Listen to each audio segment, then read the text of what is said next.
Hello students, welcome to বাংলাদাশু light school of thought. আজকে আমরা ইউরোপিয়ান ইউনিয়ন নিয়ে আলোচনা করব। ইউরোপিয়ান ইউনিয়ন কিভাবে সৃষ্টি হলো, তার ইতিহাস এবং তার ক্রমবিকাশ সম্পর্কে আজকে আমরা এই ভিডিওটির মাধ্যমে আলোচনা করব। 1945 সালে দ্বিতীয় বিশ্বযুদ্ধের অবসান এবং একই সাথে এই বিশ্বযুদ্ধের অবসান ডেকে নিয়ে এসেছিল অর্থনৈতিক মন্দা। যেই সমস্ত দেশগুলি দ্বিতীয় বিশ্বযুদ্ধে জয়লাভ করেছিল তাদের মধ্যেও এই অর্থনৈতিক মন্দা, আর্থিক করুণ অবস্থা ফুটে ওঠে।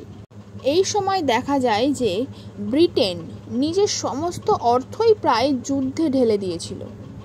এর ফলে তাদের দেশে অর্থনৈতিক মন্দা দেখা যায়। জার্মানি, জাপান যেমন যুদ্ধে হেরে যায়, ঠিক অপরদিকে দেখা যায় যে পৃথিবীতে দুটি মহাশক্তিধর রাষ্ট্রের সৃষ্টি হচ্ছে। একদিকে ইউএসএসআর এবং অপরদিকে হচ্ছে আমেরিকা। দ্বিতীয় বিশ্বযুদ্ধ চলাকালীন ইউএসএসআর পূর্ব ইউরোপের দেশগুলি যেমন পোল্যান্ড, রোমানিয়া, আলবেনিয়ার মতো বিভিন্ন স্থানে কমিউনিস্ট চিন্তাধারার প্রসার ঘটাতে শুরু করে এবং দেখা যায় যে ইউরোপের ওয়েস্টার্ন পার্ট গণতান্ত্রিক হলেও ইস্টার্ন পার্ট কমিউনিজমের ওপরে ভরসা করছে। ওয়েস্টার্ন পার্টের মধ্যে ছিল জার্মানি, ফ্রান্স, ব্রিটেন, আর ইস্টার্ন পার্টের মধ্যে পোল্যান্ড, রোমানিয়া, আলবেনিয়ার মতন বিভিন্ন রাষ্ট্রগুলি কমিউনিস্ট এর প্রতি বেশি আস্থাশীল হয়ে পড়ছে। দ্বিতীয় বিশ্বযুদ্ধের পরই যে ঠান্ডা লড়াইয়ের সূচনা ঘটে, সেখানে ইউএসএসআর এবং ইউএসএ প্রমাণ করতে চায় যে কারা সবথেকে ভালো, কোন রাষ্ট্রের অর্থনীতির আড়ালে আসলে প্রতিটা বিশ্বের দেশ সুস্থ সবল থাকতে পারবে। নিজেদের দেশে শ্রেষ্ঠত্ব প্রমাণ করতেই ইউএসএ মার্শাল প্ল্যানের আবির্ভাব ঘটায়। এই প্ল্যানের দ্বারাই ইউএসএ এমন এক নীতি ঘোষণা করে যেখানে তারা বলে যে পৃথিবীর যে কোনো দেশ ইনক্লুডিং ইউএসএসআর তাদের যদি কোনো অর্থনৈতিক সুবিধার প্রয়োজন পড়ে তাহলে তারা আমেরিকার দ্বারস্থ হতে পারে। আমেরিকা বিশ্বের প্রতিটা রাষ্ট্রকে সুস্থ সবল করে তোলার জন্য, তাদের অর্থনীতিকে আরও ভালো করে তোলার জন্য ইউএসএ টাকা প্রদান করবে, অর্থ প্রদান করবে। আমেরিকা ঘোষিত মার্শাল প্ল্যানের আন্ডারে আসে ওয়েস্টার্ন পার্ট অফ ইউরোপ। ইউরোপের ওয়েস্টার্ন পার্ট অর্থাৎ পশ্চিম দিকটা মার্শাল প্ল্যানের আন্ডারে আসে, কারণ সেখানে গণতন্ত্র প্রতিষ্ঠিত হয়েছিল। কিন্তু আগেই বলেছি, ইস্টার্ন পার্টে যেহেতু গণতন্ত্র প্রতিষ্ঠিত হয়নি, তাই সেখানে মার্শাল প্ল্যান কার্যকরী হয় না। সেখানে কমিউনিস্ট সরকার প্রতিষ্ঠিত হয়েছিল। এই মার্শাল প্ল্যানের আওতায় আসার ফলে পশ্চিম ইউরোপের দেখা যায় যে ইউএসএ 13.3 বিলিয়ন ইউরো খরচ করে তাদেরকে আরও উন্নত করার জন্য। আর এই প্ল্যানটি 1947 থেকে 1951 সাল পর্যন্ত কার্যকরী হয়েছিল। এই প্ল্যানের মাধ্যমে ইউরোপের পশ্চিম দিকে অবস্থিত যে সকল দেশগুলি ছিল সেই সকল দেশগুলির আরও বেশি ডেভেলপমেন্ট হয়। ঠিক যেমনভাবে ইউএসএর অর্থাৎ আমেরিকার নেতৃত্বে পশ্চিম ইউরোপ নিজের অর্থনীতির শ্রীবৃদ্ধি ঘটাচ্ছিল, ঠিক তেমনভাবেই এই মার্শাল প্ল্যানের পরিপ্রেক্ষিতে দেখা গেল ইউএসএসআর এক নতুন প্ল্যান সৃষ্টি করছে, যেই প্ল্যানটিকে বলা হচ্ছে মোলোটোভ প্ল্যান। এই প্ল্যানের মধ্যে দিয়ে পূর্ব দিকের দেশগুলির ওপরে ইউএসএসআর নিজের আধিপত্য বিস্তার করছে। কিন্তু এই আধিপত্য বিস্তার বেশি দিন কার্যকরী হয়নি, কারণ 1980-র দশক থেকেই ইস্টার্ন পার্ট অফ ইউরোপ দেখতে থাকলো যে ওয়েস্টার্ন পার্টের লিভিং স্ট্যান্ডার্ড তাদের থেকে অনেক ভালো, তাদের ইকোনমি ইস্টার্ন পার্টের থেকে অনেক বেশি ডেভেলপড, অনেক বেশি গ্রোয়িং। কিন্তু ইস্টার্ন পার্টের ইকোনমি তাদের থেকে অনুন্নত এবং জীবনযাত্রার মান একদমই ভালো নয়। এর পাশাপাশি 90-এর দশকে ইউরোপিয়ান ইউনিয়নের ভাঙন এই সকল দেশগুলিকে ভেঙে যেতে এক প্রকার ত্বরান্বিত করেছিল। প্রথমেই বলা হয়েছে যে দ্বিতীয় বিশ্বযুদ্ধের পরে বিশ্ব দুটি মহাশক্তিধর রাষ্ট্রে ভাগ হয়ে গেছিল। একদিকে ছিল ইউএসএসআর এবং অপরদিকে ছিল ইউএসএ। কিন্তু ইউরোপ প্রথম থেকেই শক্তিপূর্ণ এবং অর্থপূর্ণ একটি মহাদেশ ছিল, তাই সে কখনোই চাইবে না যে অন্য কোনো মহাদেশের অধীনে থাকতে বা অন্য কোনো রাষ্ট্রের অধীনে থাকতে। সে কখনোই চাইবে না অন্য কোনো রাষ্ট্র তাকে নিয়ন্ত্রণ করুক। সেই জন্যই ব্যালেন্স অফ পাওয়ার সৃষ্টি করতে ইউরোপিয়ান যেই কান্ট্রিগুলো ছিল তারা নিজেদের মধ্যে নিজেদেরকে ডেভেলপ করার চেষ্টা করলো। যেহেতু ইস্টার্ন পার্ট অফ ইউরোপে কমিউনিস্ট সরকার গঠিত হয়েছিল, তাই দেখা গেল ওয়েস্টার্ন পার্ট অফ ইউরোপ যেখানে গণতান্ত্রিক সরকার প্রতিষ্ঠিত, সেখানে তারা নিজেদের উন্নয়ন ঘটাতে শুরু করে। নিজেদের মধ্যে যত দ্বন্দ্ব রয়েছে তা ধীরে ধীরে মেটানোর চেষ্টা করে।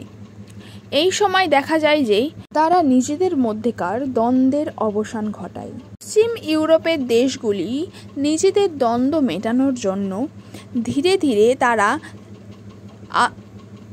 আঞ্চলিক বাণিজ্য শুরু করে।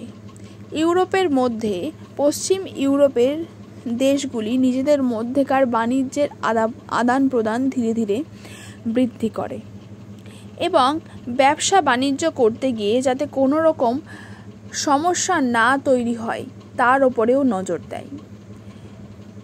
এই ব্যবসা বাণিজ্য করার ফলে একটি লাভ ছিল যে যখনই একটি দেশ অন্য কোনো দেশের সাথে ব্যবসা বাণিজ্য করবে তখন সে চাইবে না যে সেই দেশের সাথে যুদ্ধ হোক। যুদ্ধ হলে তার ব্যবসা বাণিজ্য বন্ধ হয়ে যাবে এবং যার ফলেই সেই দেশ আর মুনাফা লাভ করতে পারবে না। তাই একটা দেশের সাথে আর একটা দেশের ব্যবসা বাণিজ্য থাকা খুবই ভালো দিক বলে তারা পশ্চিম ইউরোপের দেশগুলি ব্যবসা বাণিজ্য করতে শুরু করে। এই সময় দেখা গেছে যে এককালীন জার্মানি, ফ্রান্স এবং ব্রিটেন এরা প্রত্যেকেই প্রত্যেকের প্রতিপক্ষ ছিল, কিন্তু ধীরে ধীরে জার্মানির সাথে যত সমস্যা ছিল সব এরা মেটানোর চেষ্টা করে যাতে তাদের উন্নতি আরও ভালো হয়। পরপর দুটো বিশ্বযুদ্ধের ফলে যে অবনতি হয়েছিল অর্থের, তা যেন তারা ঠিক করতে পারে। পশ্চিম ইউরোপে মার্শাল প্ল্যান 1947 থেকে 1951 সাল পর্যন্ত কার্যকরী হয়েছিল। এরপর কি হলো সেটা দেখা যাক। এরপর দেখা গেল যে সকল দেশগুলি পশ্চিম ইউরোপে ছিল তাদের মধ্যে European coal and steel community গড়ে উঠছে, যাকে সংক্ষেপে ইসিএসসি বলা হচ্ছে। এই ধারণাটি ছিল পুরোপুরিভাবেই ফরাসি প্রধানমন্ত্রী রবার্ট শুম্যান এবং জিন মনেট এর মস্তিষ্ক প্রসূত। তারা বিশ্বাসী ছিল একটি অতিজাতীয় কাঠামোর মধ্যে জার্মানি ও ফ্রান্সকে আনতে পারলে একই সঙ্গে ফরাসি জার্মানি বিরোধের অবসান ঘটানো যাবে এবং সম্ভাব্য শক্তিশালী জার্মানিকে একটি নিয়ন্ত্রণের মধ্যে আনা যাবে। ইসিএসসির কার্যনির্বাহী কর্তৃপক্ষের হাতে প্রভূত অতিজাতীয় ক্ষমতা অর্পণ করা হয়, যেমন কয়লা ও ইস্পাতের মূল্য নির্ধারণের অধিকার, চুক্তি ভঙ্গকারীকে শাস্তি দেওয়ার অধিকার।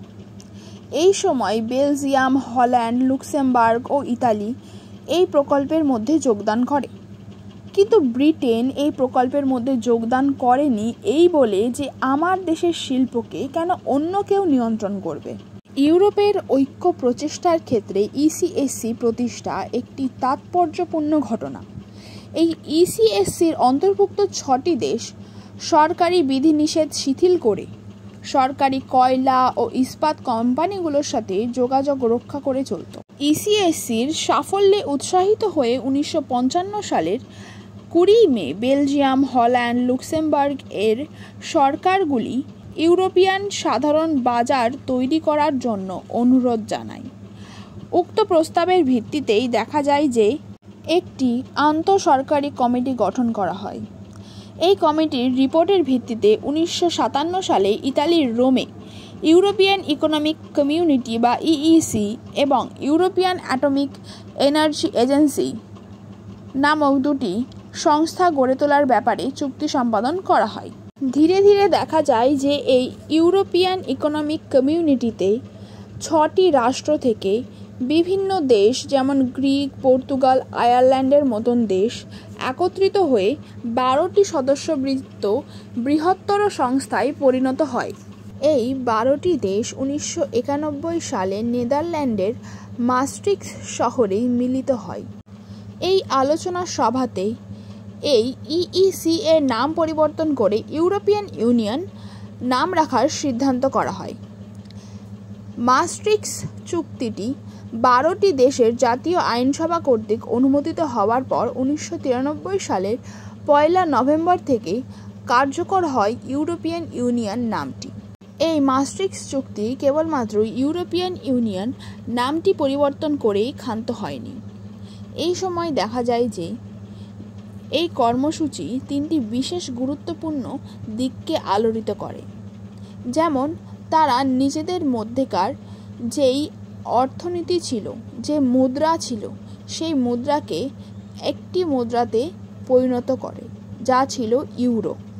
এই সময় ফ্রান্সের এবং জার্মানির মুদ্রাকে পরিবর্তন করা হয় এবং ইউরোপিয়ান মুদ্রা ইউরো হিসাবে ধার্য করা হয়। এই 12টি দেশের মুদ্রার নাম ইউরো, যাতে ব্যবসা বাণিজ্য করতে তাদের কোনো প্রকার অসুবিধে না হয়। এই মাস্ট্রিক্ট চুক্তির দ্বিতীয় গুরুত্বপূর্ণ কর্মসূচি হলো ইউরোপিয়ান পুলিশ ব্যবস্থা গড়ে তোলা। ইউরোপের বিভিন্ন দেশে, বিশেষত সীমান্তবর্তী অঞ্চলগুলিতে অপরাধ দমন করার জন্যই এই পুলিশ বাহিনীর তৈরি করা হয়। এই চুক্তির তৃতীয় লক্ষ্যটি ছিল একটি সাধারণ বিদেশ নীতি ও প্রতিরক্ষা নীতি গ্রহণের সংকল্প। এই জন্য সদস্য রাষ্ট্রগুলি পরস্পরকে সর্বদা অবহিত রাখবে এবং প্রয়োজনে পরস্পরের সঙ্গে পরামর্শ করবে। আন্তর্জাতিক সংগঠন ও সম্মেলনের সকল সদস্য অভিন্ন দৃষ্টিভঙ্গি অনুসরণ করবে। এই 3টি গুরুত্বপূর্ণ লক্ষ্য স্থাপন করে বলেই মাস্ট্রিক্ট চুক্তি বিশেষভাবে জরুরি।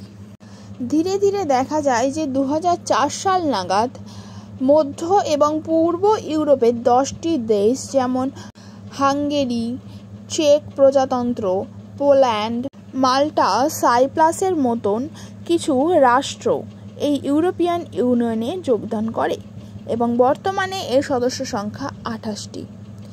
ইউরোপিয়ান ইউনিয়ন এখন বিশ্বের বৃহত্তম মুক্ত বাজার এলাকা। এই বিরাট বাজারে $11.6 ট্রিলিয়ন অর্থনীতি লগ্নীকৃত আছে এবং সেই লগ্নির পরিমাণ ক্রমবর্ধমান। এবার আমরা ইউরোপিয়ান ইউনিয়নের সাংগঠনিক কাঠামো সম্পর্কে আলোচনা করব। ইউরোপিয়ান ইউনিয়ন মন্ত্রিপরিষদ, কমিশন, ইউরোপীয় পার্লামেন্ট, ইউরোপীয় আদালত, অর্থনৈতিক ও সামাজিক কমিটি এবং হিসাব পরীক্ষক মণ্ডলী দ্বারা গঠিত। মন্ত্রিপরিষদ হল ইউরোপিয়ান ইউনিয়নের সিদ্ধান্ত গ্রহণ প্রক্রিয়ার কেন্দ্রস্থল। সকল সদস্য রাষ্ট্রের একজন করে প্রতিনিধি নিয়ে এই মন্ত্রিপরিষদ গঠিত হয়। আলোচনার বিষয়বস্তু অনুযায়ী সদস্য রাষ্ট্রগুলি থেকে মন্ত্রিপরিষদ গঠিত হয়, অর্থাৎ মন্ত্রিপরিষদ ঠিক করে পরবর্তীকালে ইউরোপিয়ান ইউনিয়ন কী কাজ করবে, কিভাবে তাদের কার্যাবলী পরিচালিত হবে। এরপর আসে কমিশন। ইউরোপিয়ান ইউনিয়নের স্নায়ুকেন্দ্র হল কমিশন। এটি হলো ইউরোপীয় গোষ্ঠীর আইন প্রণয়নের উদ্যোক্তা ও সমন্বয় সাধনকারী সংস্থা। অর্থাৎ যখন কোনো দেশের সাথে কোনো দেশের মেলবন্ধনে অসুবিধা হবে বা বাণিজ্যের ক্ষেত্রে কোনো সমস্যা দেখা দেবে, তখন সেই সমাধান মেটানোর জন্য রয়েছে কমিশন। সেই জন্য এই কমিশনকে বলা হয় স্নায়ু। এই কমিশনের প্রধান কাজগুলি হলো ইউরোপীয় গোষ্ঠীর আইনগুলিকে বাস্তবায়িত করা, সংস্থার পরিচালনা ও নীতি সংক্রান্ত বিষয়গুলিকে তত্ত্বাবধান করা, বিভিন্ন অর্থ সাহায্যের কর্মসূচিগুলিকে তদারক করা, মন্ত্রী পরিষদ ও পার্লামেন্টের নীতি নির্ধারণের পথপ্রদর্শন করা। এই সকল কাজগুলি কমিশন করে থাকে। যেটা আর অন্য কোনো আঞ্চলিক সংগঠনের মধ্যে দেখা যায় না, তা দেখা যায় ইউরোপিয়ান ইউনিয়নের মধ্যে। সেটি হলো ইউরোপীয় পার্লামেন্ট। আর আশ্চর্যজনক বিষয় এটি হলো যে ইউরোপীয় পার্লামেন্টের সদস্যগণ প্রতিটা দেশের প্রতিটা সদস্য রাষ্ট্রের জনগণের দ্বারা প্রত্যক্ষভাবে নির্বাচিত হয়। বর্তমানে এই পার্লামেন্টের সদস্য সংখ্যা এসে দাঁড়িয়েছে 732 জন। এরপর আসে ইউরোপীয় আদালত। এই ইউরোপীয় আদালতের মূল কাজ হচ্ছে ইউরোপীয় গোষ্ঠীর যদি কোনো আইন বুঝতে অসুবিধা হয় তাহলে তার ব্যাখ্যা প্রদান করা, আর যে কোনো প্রকার আইনি পরামর্শ ইউরোপিয়ান ইউনিয়নকে তারা দিয়ে থাকে। এই আদালতটি লুক্সেমবার্গে অবস্থিত। এখানে মোট 25 জন বিচারপতি রয়েছে এবং অ্যাডভোকেট জেনারেল রয়েছে 8 জন।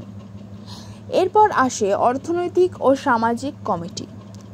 ইউরোপীয় দেশগুলির মধ্যে সংহতি বর্ধনে ইউরোপীয় গোষ্ঠীর অর্থনৈতিক লেনদেন ছাড়াও যে সামাজিক বিষয়ের ওপর গুরুত্ব আরোপ করেছিল তার প্রমাণ এই অর্থনৈতিক ও সামাজিক কমিটি গঠন। কমিটির সদস্য সংখ্যা 317। এটি মূলত একটি পরামর্শদানমূলক সংস্থা। এই সংস্থার কাজ হলো কেবলমাত্র অর্থনৈতিক নয়, সামাজিক জীবনে মানুষ কতটা সুস্থ সবল হতে পারছে, তারা কতটা পারদর্শী তা বিচার করা। এরপর আসছে হিসাব পরীক্ষক মণ্ডলী। ইউরোপীয় গোষ্ঠীর অর্থনৈতিক বিষয়ের ওপর নজরদারি বজায় রাখার উদ্দেশ্যে 1977 সালে এই হিসাব পরীক্ষক মণ্ডলী গঠন করা হয়। এর মূল কাজ হলো গোষ্ঠীর আয় ব্যয় হিসাব করা। এর সদস্য সংখ্যা 25। প্রতিটি আর্থিক বছরের শেষে এই মণ্ডল একটি বার্ষিক প্রতিবেদন তৈরি করে যাতে গোষ্ঠীর বাজেট ও অর্থনৈতিক কর্মপরিকল্পনার বিষয়ে মন্তব্য থাকে। অর্থাৎ এই হিসাব পরীক্ষকের কাজ হলো এমন কিছু হিসাব প্রদান করা যা সারা বছর ইউরোপিয়ান ইউনিয়ন করে থাকে। কে কত টাকা লেনদেন করছে, কার কেমন ব্যবসা চলছে, তা সমস্ত কিছুর হিসাব দেয় এই হিসাব পরীক্ষক এবং বার্ষিক একটা প্রতিবেদন তৈরি করে, যার মধ্যে দিয়ে এই হিসাব পরীক্ষক দেখানোর চেষ্টা করে যে বার্ষিক কত আয় ব্যয় ইউরোপিয়ান ইউনিয়নের হয়েছে বা তারা কতটা উন্নয়নের দিকে এগোচ্ছে। দ্বিতীয় বিশ্বযুদ্ধের পর যেখানে মোলোটভ প্ল্যান এবং মার্শাল প্ল্যানের দ্বারস্থ হতে হয়েছিল ইউরোপের বিভিন্ন রাষ্ট্রগুলিকে, সেখানে তারা নিজেদের মধ্যে অর্থনৈতিক আদান প্রদানের মধ্যে দিয়ে আরও বেশি উন্নয়ন ঘটায়। তারা বোঝানোর চেষ্টা করে যে কেবলমাত্র ইউএসএসআর বা ইউএসএই বিশ্বের শক্তিধর রাষ্ট্র হতে পারে না, ইউরোপও এর মধ্যে একটি। একসময় এখানেই শিল্প বিপ্লব ঘটেছিল। এই বিষয়গুলিকে আরও বিস্তরভাবে ফুটিয়ে তুলতে ইউরোপিয়ান ইউনিয়ন যে কাজ করেছে এবং অর্থনীতি এবং নিজেদের যে সামাজিক উন্নয়ন ঘটেছে, তাছাড়াও জার্মান, ফ্রান্স এবং ব্রিটেনের মধ্যে সমস্যার সমাধান ঘটিয়েছে, তা সত্যি অবিশ্বাস্যকর একটি ঘটনা। ইউরোপীয় ইউনিয়নের মাধ্যমে প্রতিটি ইউরোপীয় দেশগুলির এত উন্নয়নের পরও দেখা যায় যে ব্রিটিশ 2020 সালে এই ইউরোপিয়ান ইউনিয়ন থেকে নিজেকে সরিয়ে নেয়। তারা ইউরোপিয়ান ইউনিয়ন থেকে বেরিয়ে যায়, যাকে এক কথায় ব্রেক্সিট বলা হয়। এই ইউরোপিয়ান ইউনিয়ন থেকে ব্রিটেনের বেরিয়ে যাওয়ার মূল কথাই ছিল যে ব্রিটেন বারংবার বলতো যে তাদের দ্বারাই ইউরোপীয় অর্থনীতি পরিচালিত হয়, তাদের দ্বারাই ইউরোপিয়ান ইউনিয়ন পরিচালিত হয়, তাই তারা আর ইনভেস্ট করবে না এই ইউরোপিয়ান ইউনিয়নের ওপর।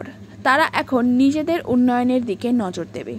সেই জন্যই ব্রিটেন 2020 সালে ইউরোপিয়ান ইউনিয়নের বাইরে চলে যায়। আশা করা যায় ভিডিওটা তোমাদের ভালো লাগবে। ভালো লাগলে লাইক, শেয়ার এবং সাবস্ক্রাইব করো যদি চ্যানেলে তোমরা নতুন থাকো। Thanks for watching.